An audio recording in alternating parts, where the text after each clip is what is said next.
Bonjour à tous et bienvenue sur ma chaîne Vali, raconte-moi une histoire. Le prince chéri de Madame le Prince de Beaumont.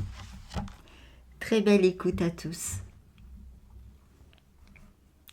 Il y avait une fois un roi qui était si honnête homme que ses sujets l'appelaient le roi bon. Un jour qu'il était à la chasse, un petit lapin que les chiens allaient tuer se jeta dans ses bras. Le roi caressa ce petit lapin et dit « Puisqu'il s'est mis sous ma protection, je ne veux pas qu'on lui fasse du mal. » Il porta ce petit lapin dans son palais et lui fit donner une jolie petite maison et de bonnes herbes à manger. La nuit, quand il fut seul dans sa chambre, il vit paraître une belle dame. Elle n'avait point d'habit d'or et d'argent, mais sa robe était blanche comme la neige. Et au lieu de coiffure, elle avait une couronne de roses blanches sur la tête. Le bon roi fut bien étonné de voir cette dame, car sa porte était fermée, et il ne savait pas comment elle était entrée.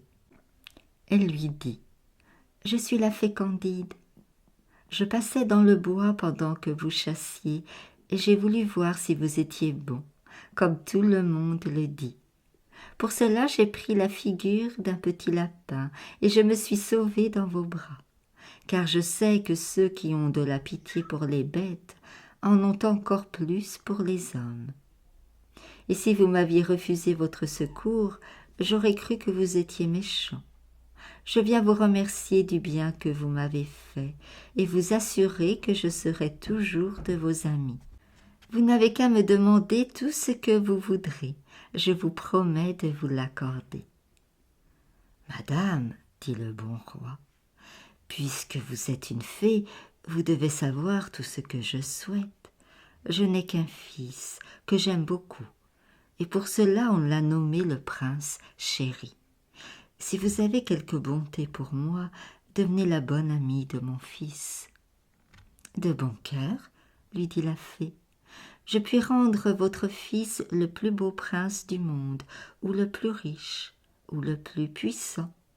Choisissez ce que vous voudrez pour lui. »« Je ne désire rien de tout cela pour mon fils, répondit le bon roi. Mais je vous serai bien obligé si vous voulez le rendre le meilleur de tous les princes. Que lui servirait-il d'être beau, riche, d'avoir tous les royaumes du monde, s'il était méchant? Vous savez bien qu'il serait malheureux et qu'il n'y a que la vertu qui puisse le rendre content. »« Vous avez bien raison, lui dit Candide. Mais il n'est pas en mon pouvoir de rendre le prince chéri honnête homme malgré lui. Il faut qu'il travaille lui-même à devenir vertueux. Tout ce que je puis vous promettre, c'est de lui donner de bons conseils, de le reprendre de ses fautes et de le punir, s'il ne veut pas se corriger et se punir lui-même. » Le bon roi fut fort content de cette promesse. Il mourut peu de temps après. Le prince chéri pleura beaucoup son père, car il l'aimait de tout son cœur, et il aurait donné tous ses royaumes, son or et son argent pour le sauver. Mais cela n'était pas possible. 2 jours après la mort du bon roi, Chéri étant couché, Candide lui apparut. « J'ai promis à votre père, lui dit-elle, d'être de vos amis, et pour tenir ma parole, je viens vous faire un présent. » En même temps, elle mit au doigt de Chéri une petite bague d'or et lui dit « Gardez bien cette bague, elle est plus précieuse que les diamants. Toutes les fois que vous ferez une mauvaise action, elle vous piquera le doigt. Mais si malgré sa piqûre, vous continuez cette mauvaise action, vous perdrez mon amitié et je deviendrai votre ennemi. » En finissant ces paroles, Candide disparut et laissa Chéri fort étonné. Il fut quelque temps si sage que la bague ne le piquait point du tout. Et cela le rendait si content qu'on ajouta au nom de Chéri qu'il portait celui d'heureux. Quelque temps après, il alla à la chasse. Il ne prit rien, ce qui le mit de mauvaise humeur. Il lui sembla alors que sa bague lui pressait un peu le doigt. Mais comme elle ne le piquait pas, il n'y fit pas beaucoup d'attention. En rentrant dans sa chambre, sa petite chienne Bibi vint à lui en sautant pour le caresser. Il lui dit « Retire-toi, je ne suis pas d'humeur à recevoir tes caresses. » La pauvre petite chienne, qui ne l'entendait pas, le tirait par son habit pour l'obliger à la regarder au moins. Cela impatienta Chéri, qui lui donna un grand coup de pied. Dans ce moment, la bague le piqua, comme si c'eût été une épingle. Il fut bien étonné et s'assit tout honteux dans un coin de sa chambre. Il disait en lui-même « Je crois que la fée se moque de moi. Quel grand mal ai-je fait pour donner un coup de pied à un animal qui m'importune? À quoi me sert d'être maître d'un grand empire, puisque je n'ai pas la liberté de battre mon chien ?» « Je ne me moque pas de vous, » dit une voix qui répondait à la pensée de Chéri. « Vous avez fait 3 fautes au lieu d'une. Vous avez été de mauvaise humeur parce que vous n'aimez pas à être contredit et que vous croyez que les bêtes et les hommes sont faits pour obéir. Vous vous êtes mis en colère, ce qui est fort mal. Et puis vous avez été cruel à un pauvre animal qui ne méritait pas d'être maltraité. Je sais que vous êtes beaucoup au-dessus d'un chien, mais si c'était une chose raisonnable et permise, que les grands puissent maltraiter tout ce qui est au-dessous d'eux, je pourrais à ce moment vous battre, vous tuer, puisqu'une fée est plus qu'un homme. L'avantage d'être maître d'un grand empire ne consiste pas à pouvoir faire le mal qu'on veut, mais tout le bien qu'on peut. » Chéri avoua sa faute et promit de se corriger, mais il ne tint pas sa parole. Il avait été élevé par une sotte nourrice qui l'avait gâté quand il était petit. S'il voulait avoir une chose, il n'avait qu'à pleurer, se dépiter, frapper du pied. Cette femme lui donnait tout ce qu'il demandait, et cela l'avait rendu opiniâtre. Elle lui dit aussi, depuis le matin jusqu'au soir, qu'il serait roi un jour, et que les rois étaient fort heureux, parce que tous les hommes devaient leur obéir, les respecter, et qu'on ne pouvait pas les empêcher de faire ce qu'ils voulaient. Quand Chéri avait été grand garçon et raisonnable, il avait bien reconnu qu'il n'y avait rien de si vilain que d'être fier, orgueilleux, opiniâtre. Il avait fait quelques efforts pour se corriger, mais il avait pris la mauvaise habitude de tous ses défauts, et une mauvaise habitude est bien difficile à détruire. Ce n'est pas qu'il eût naturellement le cœur méchant, il pleurait de dépit quand il avait fait une faute, et il disait « Je suis bien malheureux d'avoir à combattre tous les jours contre ma colère et mon orgueil. Si on m'avait corrigé quand j'étais jeune, je n'aurais pas tant de peine aujourd'hui. » Sa bague le piquait bien souvent. Quelquefois il s'arrêtait tout court, d'autres fois il continuait, et ce qu'il y avait de singulier, c'est qu'elle ne le piquait qu'un peu pour une légère faute. Mais quand il était méchant, le sang sortait de son doigt.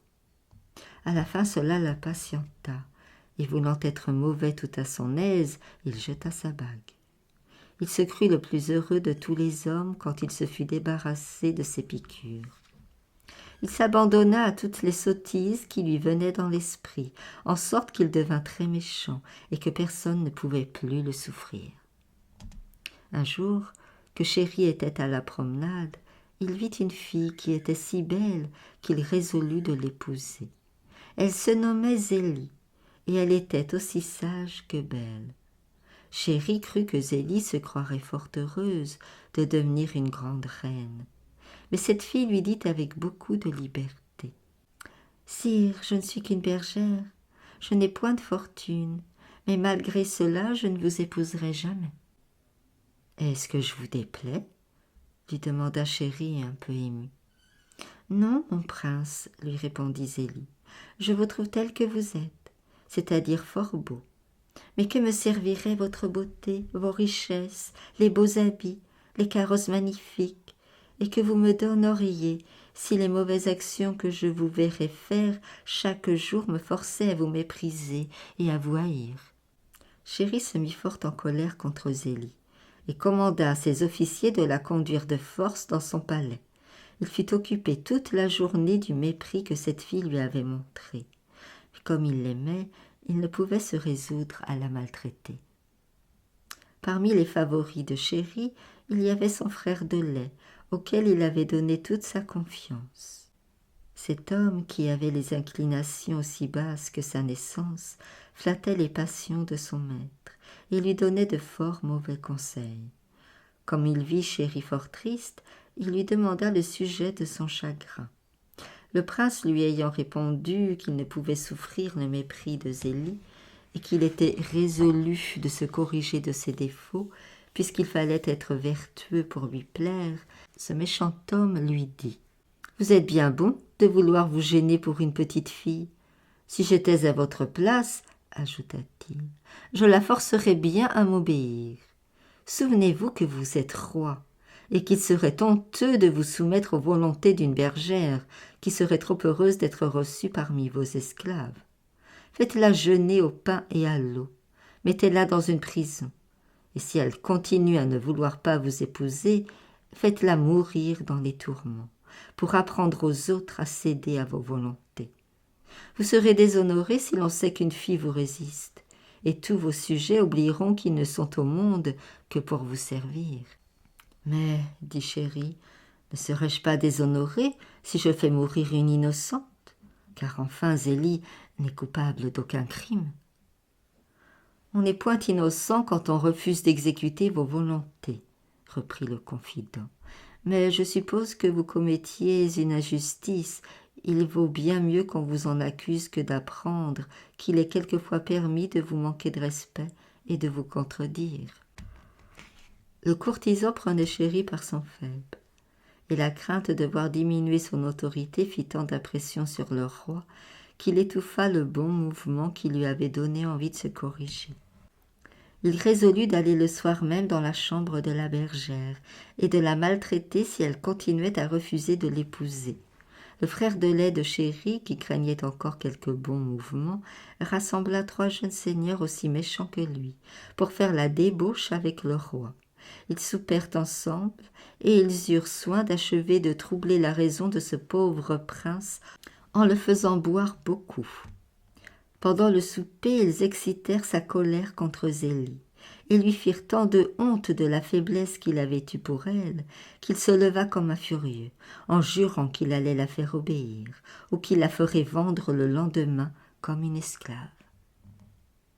Chéri, étant entré dans la chambre où était cette fille, fut bien surpris de ne la pas trouver, car il avait la clé dans sa poche. Il était dans une colère épouvantable, et jurait de se venger sur tous ceux qu'il soupçonnerait d'avoir aidé Zélie à s'échapper.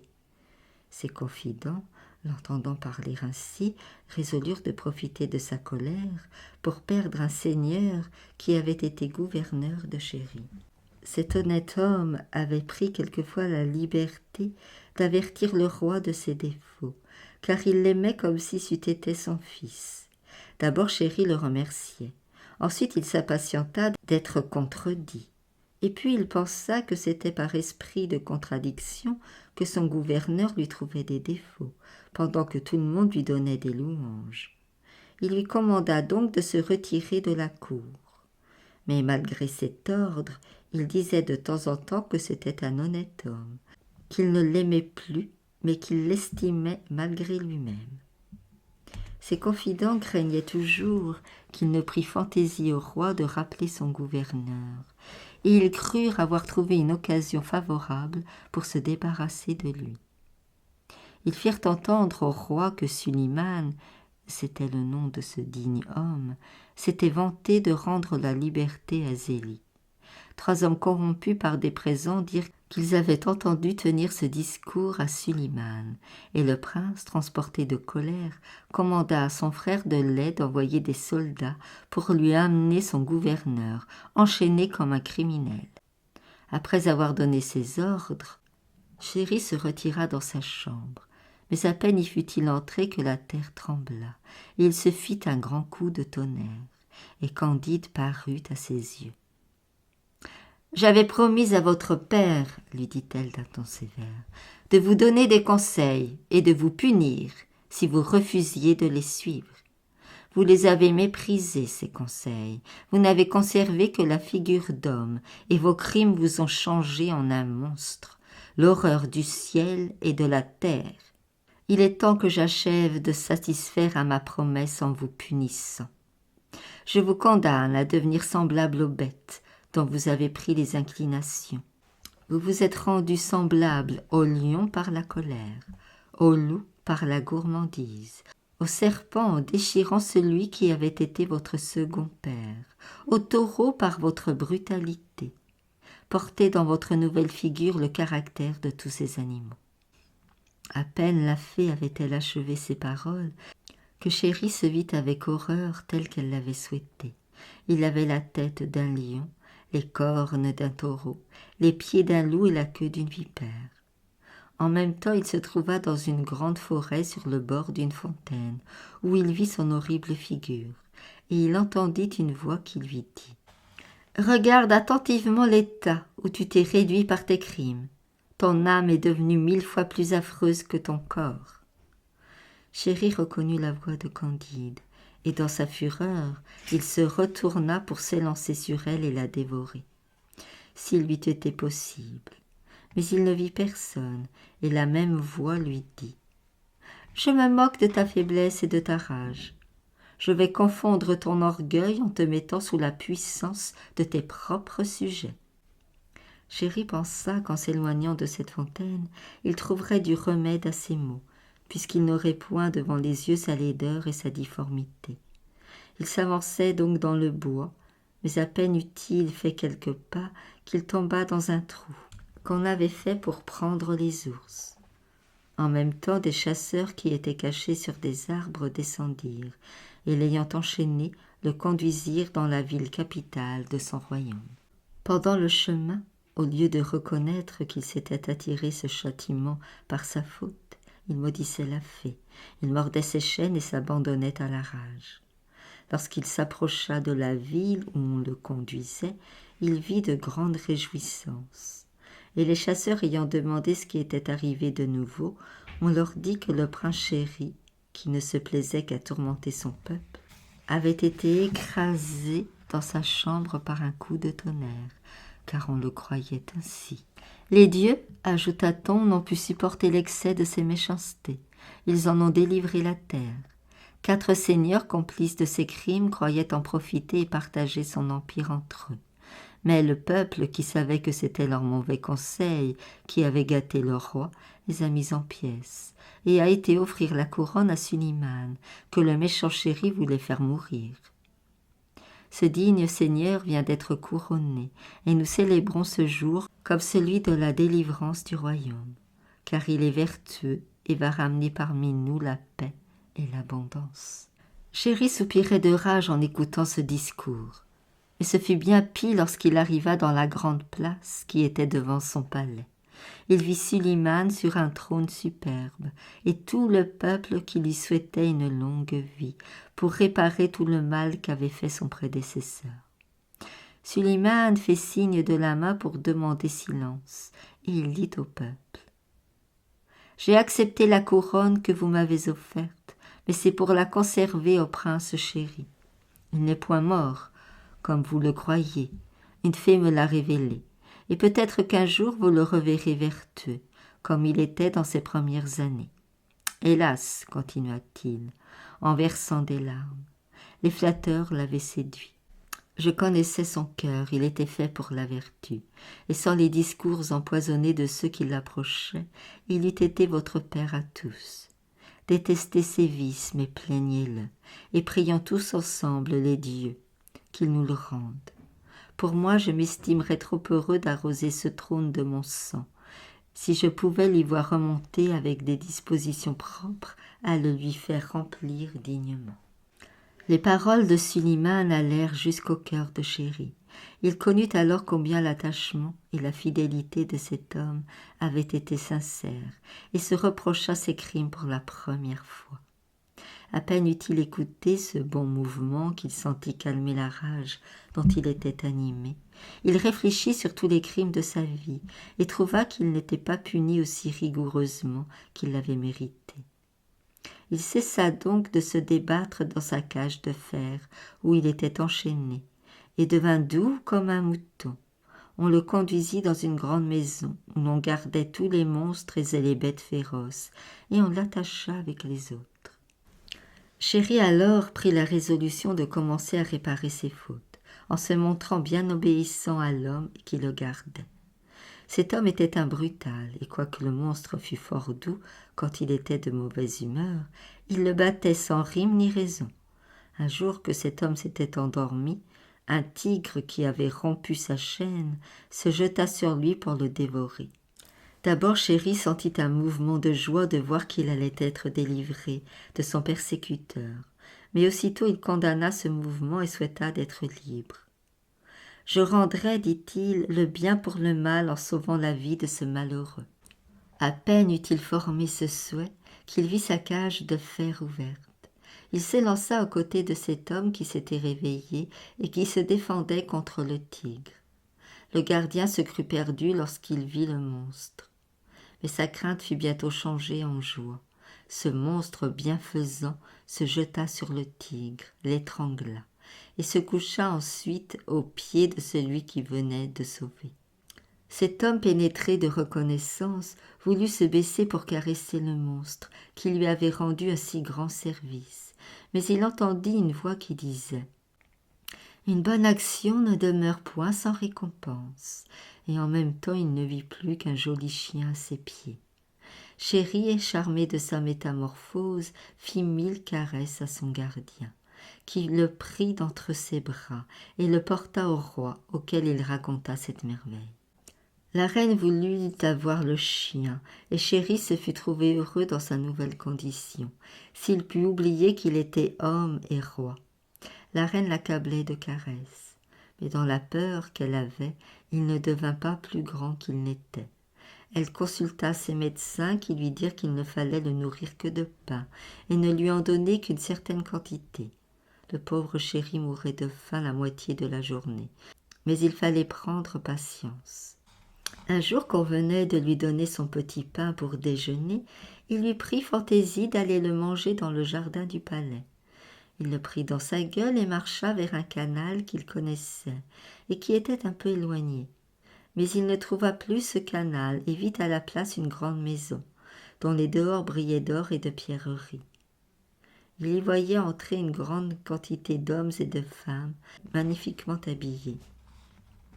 On chantait, on dansait dans cette maison, on y faisait bonne chère, mais tous ceux qui en sortaient étaient pâles, maigres, couverts de plaies, et presque tout nus, car leurs habits étaient déchirés par lambeaux.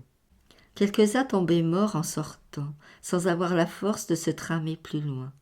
D'autres s'éloignaient avec beaucoup de peine. D'autres restaient couchés contre terre, mourant de faim. Ils demandaient un morceau de pain à ceux qui entraient dans cette maison, mais ils ne les regardaient pas seulement. Chéri s'approcha d'une jeune fille qui tâchait d'arracher des herbes pour les manger. Touché de compassion, le prince dit en lui-même « J'ai bon appétit, mais je ne mourrai pas de faim jusqu'au temps de mon dîner. Si je sacrifiais mon déjeuner à cette pauvre créature, peut-être lui sauverais-je la vie. » Il résolut de suivre ce bon mouvement et mit son pain dans la main de cette fille, qui le porta à sa bouche avec avidité. Elle parut bientôt entièrement remise, et Chéri, ravi de voir de l'enfant secouru si à propos, pensait à retourner au palais lorsqu'il entendit de grands cris. C'était Zélie. Elle parut bientôt entièrement remise, et Chéri, ravi de joie de l'avoir secouru si à propos, pensait à retourner au palais lorsqu'il entendit de grands cris. C'était Zélie entre les mains de 4 hommes qui l'entraînaient vers cette belle maison, où ils la forcèrent d'entrer.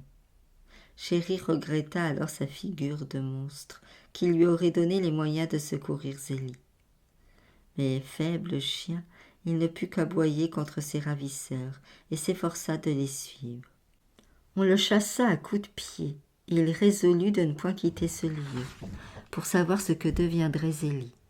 Il se reprochait les malheurs de cette belle fille. « Hélas, disait-il en lui-même, je suis irrité contre ceux qui l'enlèvent. N'ai-je pas commis le même crime? Et si la justice des dieux n'avait prévenu mon attentat, ne l'aurais-je pas traité avec autant d'indignité? Les réflexions de Chéri furent interrompues par un bruit qui se faisait au-dessus de sa tête.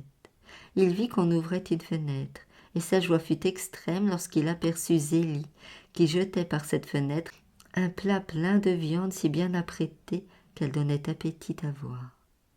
On referma la fenêtre aussitôt, et Chéri, qui n'avait pas mangé de toute la journée, crut qu'il devait profiter de l'occasion. Il allait donc manger de ces viandes, lorsque la jeune fille à laquelle il avait donné son pain jeta un cri l'ayant pris dans ses bras. « Pauvre petit animal, lui dit-elle, ne touche point à ces viandes. Cette maison est le palais de la volupté. Tout ce qui en sort est empoisonné. » En même temps, Chéri entendit une voix qui disait « Tu vois qu'une bonne action ne demeure point sans récompense. » Et aussitôt il fut changé en un beau petit pigeon blanc. Il se souvint que cette couleur était celle de Candide, et commença à espérer qu'elle pourrait enfin lui rendre ses bonnes grâces. Il voulut d'abord s'approcher de Zélie, et s'étant élevé en l'air, il vola tout autour de la maison, et vit avec joie qu'il y avait une fenêtre ouverte. Mais il eut beau parcourir toute la maison, il n'y trouva point Zélie. Et désespéré de sa perte, il résolut de ne point s'arrêter, qu'il ne l'eût rencontrée. Il vola pendant plusieurs jours, et étant entré dans un désert, il vit une caverne de laquelle il s'approcha. Quelle fut sa joie! Zélie y était assise à côté d'un vénérable ermite, et prenait avec lui un frugal repas. Chéri, transporté, vola sur l'épaule de cette charmante bergère, et exprimait par ses caresses le plaisir qu'il avait de la voir. Zélie, charmée de la douceur de ce petit animal, le flattait doucement avec la main, et quoiqu'elle crût qu'il ne pouvait l'entendre, elle lui dit qu'elle acceptait le don qu'il lui faisait de lui-même, et qu'elle l'aimerait toujours. « Qu'avez-vous fait, Zélie ?» lui dit l'ermite. « Vous venez d'engager votre foi. » « Oui, charmante bergère, lui dit Chéri, qui reprit à ce moment sa forme naturelle. La fin de ma métamorphose était attachée au consentement que vous donneriez à notre union. Vous m'avez promis de m'aimer toujours. Confirmez mon bonheur, où je vais conjurer la fée Candide, ma protectrice, de me rendre la figure sous laquelle j'ai eu le bonheur de vous plaire. » « Vous n'avez point à craindre son inconstance, lui dit Candide, qui, quittant la forme de l'ermite, sous laquelle elle s'était cachée, parut à leurs yeux telle qu'elle était en effet. Zélie vous aima aussitôt qu'elle vous vit, mais vos vices la contraignirent à vous cacher le penchant que vous lui aviez inspiré. Le changement de votre cœur lui donne la liberté de se livrer à toute sa tendresse.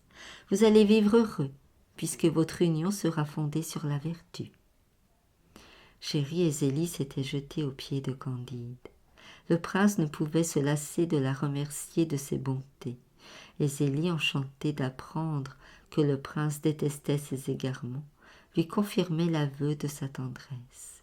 « Levez-vous, mes enfants, leur dit la fée, je vais vous transporter dans votre palais pour rendre à Chéri une couronne de laquelle ses vices l'avaient rendue indigne. » À peine eut-elle cessé de parler qu'ils se trouvèrent dans la chambre de Suliman, qui, charmé de revoir son cher maître, devenu vertueux, lui abandonna le trône et resta le plus fidèle de ses sujets. Chéri régna longtemps avec Zélie, et on dit qu'il s'appliqua tellement à ses devoirs que la bague qu'il avait reprise ne le piqua pas une seule fois jusqu'au sang. Je vous remercie pour votre écoute. Merci de liker, partager, commenter et de vous abonner. À bientôt.